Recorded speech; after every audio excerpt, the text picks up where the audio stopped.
చాలా తిరేదాన్ని చాలా కొట్టదంట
ನಾನೆಲ್ಲೂ ಮೀಡಿಯಾಗೆ 6 ತಿಂಗಳಿಂದ ಮೀಡಿಯಾಗೆ ಮಾತಾಡ್ತಾ ಇಲ್ಲ, ಯಾರಿಗೂ ಮಾತಾಡ್ತಾ ಇಲ್ಲ, ಇವಾಗಲೂ ಮಾತಾಡೋದಿಲ್ಲ.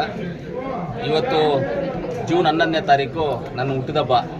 ಪ್ರತಿಯೊಂದು ವರ್ಷವೂ ನಾನು ಎಲ್ಲಾದರೂ ಒಂದು ಗೋಶಾಲೆ, ಇಲ್ಲ ಒಂದು ಅನಾಥಾಶ್ರಮ, ಇಲ್ಲಾಂದ್ರೆ ಒಂದು ದೇವಸ್ಥಾನದಲ್ಲಿ, ಇಲ್ಲ ನಾನು ಪರ್ಸನಲಾಗಿ ಎಲ್ಲಾದರೂ ಒಂದು ರೆಸಾರ್ಟಲ್ಲಿ ಹೋಗಿ ನಾನು ಫ್ಯಾಮಿಲಿ ಜೊತೆ ಎಲ್ಲ ಆಚರಣೆ ಮಾಡ್ಕೊಳ್ತಾ ಇದ್ದೆ. ಮೊದಲು ಮಾಡ್ಕೊಳ್ತಾ ಇದ್ದೆ, ಆಮೇಲೆ ಬಿಟ್ಟೆ.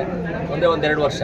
ಇನ್ನು ಜನಗಳದ್ದು ಒತ್ತಡ ಇರೋದ್ರಿಂದ ಏನಾಗುತ್ತೆ ಅಂದರೆ, 1 ವರ್ಷ ಫ್ಯಾಮಿಲಿ ಜೊತೆ, 1 ವರ್ಷ ನಮ್ಮ ಕಾನ್ಸ್ಟಿಟ್ಯೂನ್ಸಿ, ನಮ್ಮ ಕಾನ್ಸ್ಟಿಟ್ಯೂನ್ಸಿ ಅಂದರೆ 2 ನನಗೆ, ಮುಳಬಾಗ್ಲು, ಕೋಲಾರ 2 ಕಾನ್ಸ್ಟಿಟ್ಯೂನ್ಸಿ. ಯಾಕಂದರೆ 2 ಜಾಗದಲ್ಲಿ MLA ಆಗಿರೋದು ನಾನು. ಮುಳಬಾಗ್ಲಲ್ಲಿ MLA ಆಗಿದ್ದೆ, ಈಗ ಕೋಲಾರಲ್ಲಿ MLA ಆಗಿದ್ದೀನಿ. ಈಗ 2 ಜನನೂ ನನಗೆ ಇದಿರೋದ್ರಿಂದ ಈ ಸಲ ಬೆಳಗ್ಗೆ ರಾತ್ರಿ, ನಿನ್ನೆ ಸಾಯಂಕಾಲ 6 ಗಂಟೆಯಿಂದ ಇವಾಗವರೆಗೂ ಬರ್ತೀರಿ ಆಚರಣೆ ಮಾಡಿ. ನಿನ್ನೆ ಸಾಯಂಕಾಲ, ನಿನ್ನೆ 10 ತಾರೀಕು, ನಿನ್ನೆಯಿಂದ ಇವತ್ತು, ನಿನ್ನೆಯಿಂದ ನಾನು ಆಚರಣೆ ಮಾಡ್ತಾ ಇದ್ದೀನಿ. ಇವತ್ತು ಕೋಲಾರೆಲ್ಲ ಮುಗಿಸ್ಕೊಂಡೆ, ಮುಳಬಾಗಿಲಿಗೆ ಬಂದೆ, ಆಂಜನೇಯ ಸ್ವಾಮಿ ದೇವರ ದರ್ಶನ ಪಡೆದೆ. ಆಂಜನೇಯ ಸ್ವಾಮಿ ದೇವಸ್ಥಾನ ನಮ್ಮ ಅಂಜು ಬಾಸ್ ಹುಟ್ಟಿರೋದು ಅಲ್ಲೇ, ಆಂಜನೇಯ ಸ್ವಾಮಿ ದೇವಸ್ಥಾನ ಪಕ್ಕದಲ್ಲೇ ಹುಟ್ಟಿರೋದು. ಅದಕ್ಕೆ ಆಂಜನೇಯ ಸ್ವಾಮಿ ದೇವಸ್ಥಾನಕ್ಕೆ ಹೋಗಿ ಮುಳಬಾಗಿಲು ತಾಲೂಕು ಜನಕ್ಕೆ, ಕೋಲಾರ ಜನಕ್ಕೆ, ಕೋಲಾರ ಜಿಲ್ಲೆಯ ಜನಕ್ಕೆ, ನಮ್ಮ ಲೀಡರ್ಸ್ ಎಲ್ಲರಿಗೂ, ಮುಖ್ಯವಾಗಿ ಎಲ್ಲ ನಮ್ಮ ನಾಯಕರಿಗೂ ಎಲ್ಲರಿಗೂ ಒಳ್ಳೇದಾಗಲಿ ಅಂತ ದೇವರಲ್ಲಿ ಪ್ರಾರ್ಥನೆ ಮಾಡಿದ್ದೀನಿ. ನನಗೂ ಇನ್ಕ್ಲೂಡ್ ಸೇರಿಕೊಂಡು ಪ್ರಾರ್ಥನೆ ಮಾಡಿದ್ದೀನಿ. ನಮ್ಮ ಅಂಜು ತುಂಬ ಆತ್ಮೀಯತೆ, ತುಂಬ ವಿಶ್ವಾಸದಿಂದ ಇವತ್ತು ನನ್ನ ಮನೆಯಲ್ಲಿ ಗೆಸ್ಟ್ ಹೌಸ್ ಆಗಿದೆ. ನಮ್ಮ ಲೀಡರ್ಸ್ನ ಎಲ್ಲ ನಾವು ಸೇರ್ತೀವಿ, ನೀವು ಬರಬೇಕು ಅಂತ ಹೇಳಿದ್ರು. ಅದಕ್ಕೆ ನಾನು ಮುಖ್ಯವಾಗಿ ನಮ್ಮ ಅಂಜು ಬಾಸ್ಗೆ ನಾನು ಧನ್ಯವಾದಗಳನ್ನು ತಿಳಿಸ್ತೀನಿ. ಅವ್ರಿಗೂ ದೇವರು ಒಳ್ಳೆಯ ಮಾಡಲಿ, ಆಯುಷು, ಆರೋಗ್ಯ, ಐಶ್ವರ್ಯ, ದೇವರು ಎಲ್ಲ ಶಕ್ತಿಯೂ ಕೊಟ್ಟಿದ್ದಾರೆ.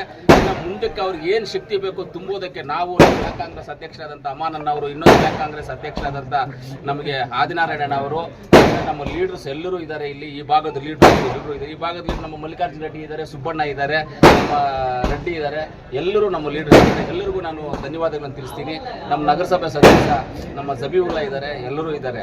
ಏನಂದರೆ ಇದೆಲ್ಲ ಒಂದು ವಿಶ್ವಾಸ, ಇದೆಲ್ಲ ಒಂದು ಪ್ರೀತಿ, ಇದೆಲ್ಲ ನಮ್ಮೆಲ್ಲರ ಮೇಲೆ. ಏನಂತಂದರೆ ನನ್ನನ್ನು ಇಲ್ಲಿ ಕರೆದಾಗ ನನ್ನನ್ನು 3 ಗಂಟೆಗೆ ಬರ್ತೀನಿ ಅಂತ ಹೇಳಿದ್ದೆ. ಲೇಟ್ ಆಯಿತು, ಆಂಜನೇಯ ಸ್ವಾಮಿ ದೇವಸ್ಥಾನಕ್ಕೆ ಲೇಟ್ ಹಾಕ್ಕೊಂಡು ಬಂತು, ಲೇಟಾಗಿ ಬಂದಿದ್ದೀನಿ. ಆದ್ರೂ ಏನಂದರೆ ಜನ ಕೇಳೋದು ಏನು ಕೇಳ್ತಾ ಇದ್ದಾರೆ, ನನ್ನನ್ನು ಕೇಳೋದು ಅಷ್ಟೇ. ಇವಾಗ ಇಲ್ಲಿ ನಮ್ಮ ಅಂಜು ಬಾಸನ್ ಕೇಳೋದು ಅಷ್ಟೇ. ಆಮೇಲೆ ನಮ್ಮ ರಮೇಶನ ಎಲ್ಲೋದ್ರು, ರಮೇಶನ ಅಲ್ಲೆಲ್ಲ ಹೋದ್ರು. ನಮ್ಮನ್ನೆಲ್ಲ ಏನು ಕೇಳ್ತಾರೆ ಅಂದರೆ ಜನ, ನೀವು ಅಷ್ಟೇ, ಇವರು ಅಷ್ಟೇ, ಎಲ್ಲರೂ ಏನು ಕೇಳ್ತಾರೆ ಅಂದರೆ ಪ್ರೀತಿ ಕೇಳ್ತೀವಿ. ಪ್ರೀತಿಯಿಂದ ಮಾತಾಡಿ, ಪ್ರೀತಿಯಿಂದ ಗೌರವದಿಂದ ಮಾತಾಡಿ, ಅವ್ರ ಜೊತೆ ಕೂತ್ಕೊಂಡು ಕಾಫಿ ಕುಡಿದ್ರೆ ಜನ ಕೇಳೋದು. ಆದರೆ ನಮ್ಮನ್ನೇನು ಆಸ್ತಿ ಕೇಳಲ್ಲ, ಅಂತಸ್ತಿ ಕೇಳಲ್ಲ, ಏನು ಕೇಳಲ್ಲ ಯಾರು ನಮ್ಮನ್ನು. ನೀನು ಆಸ್ತಿ ಬರ್ಕೊಡು, ಮನೆ ಬರ್ಕೊಡು, ನೀನು ಜಮೀನು ಬರ್ಕೊಡು ಅಂತ ಯಾರು ಕೇಳೋದಿಲ್ಲ. ಪ್ರೀತಿ ಕೇಳ್ತಾರೆ. ಪ್ರೀತಿ ಕೊಡದೇ ಇರುವಂಥವ್ರು ಮೂರ್ಖರಾಗ್ತಾರೆ. ಅದರಿಂದ ಜನ ಆಸೆ ಪಟ್ಟಾಗ ಪ್ರೀತಿ ಕೊಡುವ ಜವಾಬ್ದಾರಿ. ಅದರಿಂದ ನಮ್ಮ ಅಂಜು ಬಾಸು ಆ್ಯಂಡ್ ಅವ್ರ ಟೀಮ್ ಏನಿದೆ ಇಲ್ಲಿ ಆ ಟೀಮ್ ಇವತ್ತು ಕರೆದಿದ್ರು. ಅದಕ್ಕೋಸ್ಕರ ಬಂದು ಅವನ್ನೆಲ್ಲ ಮಾತಾಡಿ ನನ್ನ ಹುಟ್ಟುಹಬ್ಬವನ್ನು ನನ್ನ ಮನಸ್ಸು ತೃಪ್ತಿಯಾಗಿ ಇವತ್ತು ಆಚರಣೆ ಮಾಡ್ಕೊಂಡು ಅದಕ್ಕೆ ನಾನು ಎಲ್ಲರಿಗೂ ನಮ್ಮ ಬ್ಲಾಕ್ ಕಾಂಗ್ರೆಸ್ ಅಧ್ಯಕ್ಷರಾದ ಅಮಾನ್ ಅಣ್ಣ ಅವ್ರಿಗೂ, ಅದೇ ರೀತಿ ನಮ್ಮ ಅರ್ಜುನ್ ರೆಡ್ಡಿ ಅವ್ರಿಗೂ, ನಮ್ಮ ಸುಬ್ಬರೆಡ್ಡಿ ಅವ್ರಿಗೂ, ನಮ್ಮ ಕೌನ್ಸಿಲರ್ ಆದಂಥ ಜಬೀವುಲ್ಲಾಗೂ, ಆಮೇಲೆ ಮುಖ್ಯವಾಗಿ ನಮ್ಮೆಲ್ಲರಿಗೂ ಇಲ್ಲಿ ಇವತ್ತು ಇದೆಲ್ಲ ಅರೇಂಜ್ ಮಾಡಿ ಊಟ ಅರೇಂಜ್ ಮಾಡಿ ಇದೆಲ್ಲ ಅರೇಂಜ್ ಮಾಡಿರುವಂಥ ನಮ್ಮ ಅಂಜು ಬಾಸ್, ನಮ್ಮ ಸ್ನೇಹಿತರು, ನಮ್ಮ ಲೆಕ್ಕ ಮಾಡಿದ್ರೆ ನಮ್ಮ ಅಜ್ಜಿ ಅತ್ತೆ ಮಗ ನಮ್ಮ ಸಂಬಂಧ ಇದೆ. ಅದರಿಂದ ಅವ್ರಿಗೂ ನಾನು ಧನ್ಯವಾದ ತಿಳಿಸಿ ನಾನು ಮಾತಾಡಲಿಕ್ಕೆ ಅವಕಾಶ ಮಾಡಿಸ್ಕೊಟ್ಟಿದ್ದೆ ಈ ಜಾಗದಲ್ಲಿ ನಮ್ಮ ಅಂಜು ಬಾಸ್ ಇನ್ನೂ ಒಂದ್ಸಲಿ ಧನ್ಯವಾದ.